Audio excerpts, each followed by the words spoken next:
Hello साथीहरू, नमस्कार। मेरो युट्युब च्यानल खुसी संसारलाई हेरेर बसिरहनुभएका आदरणीय दर्शकवृन्दहरूमा आज भिन्नै किसिमको एउटा कन्टेन्ट लिएर उपस्थित भएको छु।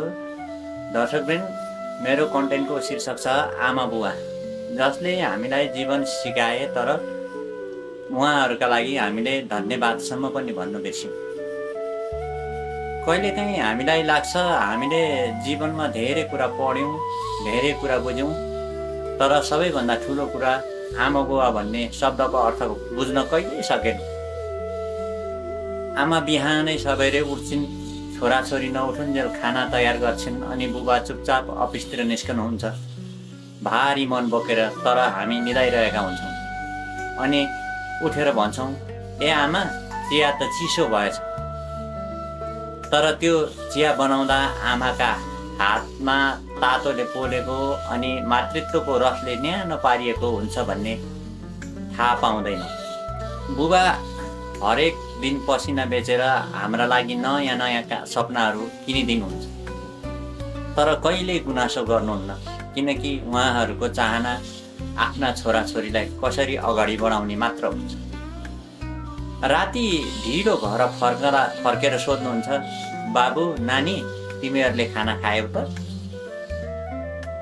तर बुबाको त्यस प्रश्नको जवाब हामीहरूले चाहिँ उल्टै मोबाइलमा टाउको गाडेर भन्छौँ, अहिले खान्न, अहिले म व्यस्त छु। त्यो चाहिँ बुबाको मनमा हल्का हाँसो त आउँछ, तर आँखामा आँसु पनि झल्कन्छ, किनकि उहाँले बुझ्नुहुन्छ हाम्रा बच्चा बच्ची ठुला भए तर यो दूरी चाहिँ अझ ठुलो भयो। आमाले एकपटक मात्र नभई थुप्रै पटक सल्लाह दिनुहुन्छ, बाबु नानी, पैसा भन्दा मन ठुलो बना। तर हामी खिस्सा हाँस्छौँ, भन्छौँ आजको दुनियाँमा मनले पेट भरिँदैन, समयक्रममा हुर्किँदै जाँदा। एक दिन आमा अस्पतालको ओछ्यानमा सुतेकी हुन्छन्, त्यो बेला पनि आमाको पेट भन्दा मन नै पोल्छ। आज मेरा बच्चाहरूले के खाए होला? खाजा मिठो भयो कि भएन? यिनीहरूले बिहान के खाएर गए होला? त्यो क्षणमा अनि बल्ल थाहा हुन्छ पैसा होइन, आमाको साथ नै साँचो सम्पत्ति रहेछ। बुबाको जुत्ता च्यातिएको हुन्छ, तर उहाँले हाम्रो लागि नयाँ जुत्ता ल्याउनुहुन्छ। हामी खुसी हुँदै फोटो खिच्छौँ, पोस्ट गर्छौँ, आहा मेरा नयाँ जुत्ता, कति राम्रो जुत्ता।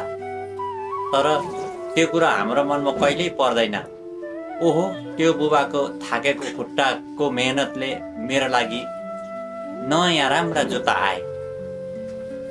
जसले हाम्रो सपना साकार गर्न हजारौँ पाइलाहरू हिँडेको थियो, त्यसैले जीवनको सबैभन्दा ठुलो शिक्षा स्कुलमा होइन, आमाको आँसु र बुबाको पसिनामा लेखिएको हुन्छ।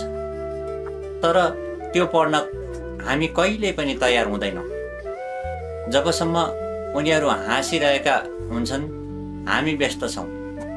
तर एक दिन उनीहरू जब चुप लाग्छन्, तब मात्र बुझ्छौँ हामीले फोन त चार्ज गऱ्यौँ, तर बाबा आमासँगको सम्बन्ध डिस्चार्ज गरिसक्यौँ। कसैले सोधोस् त,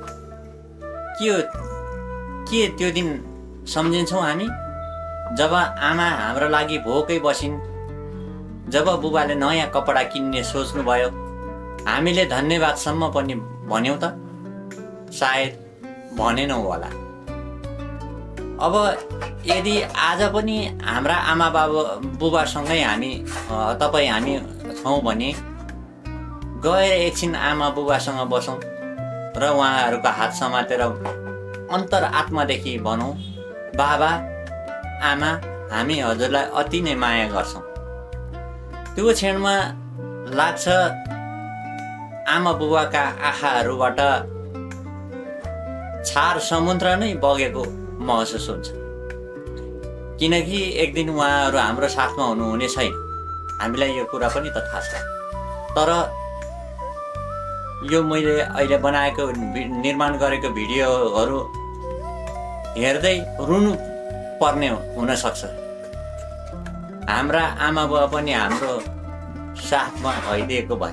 तसर्थ दर्शकबिन आमा बुवालाई नराम्रो गर्नुभएको छ अथवा यहाँहरूसँग आमा बुवाले मन दुखाउनु भएको छ भने एकपटक आमा बुवाको सामुन्नेमा गएर आमा बुवाको खुट्टा समाएर माफी माग्नुहोस्।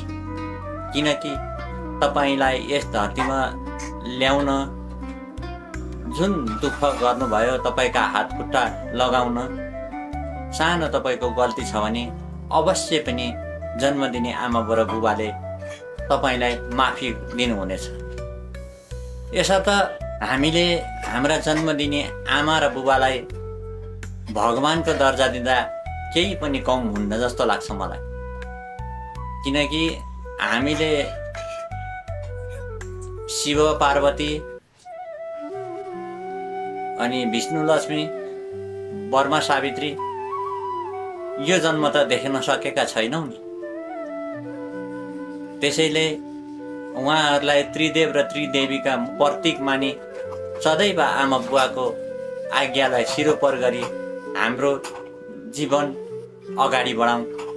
यति भन्दै आजको यो सानो भिडियोबाट यहाँहरू समक्ष बिदा माग्ने अनुमति चाहन्छु।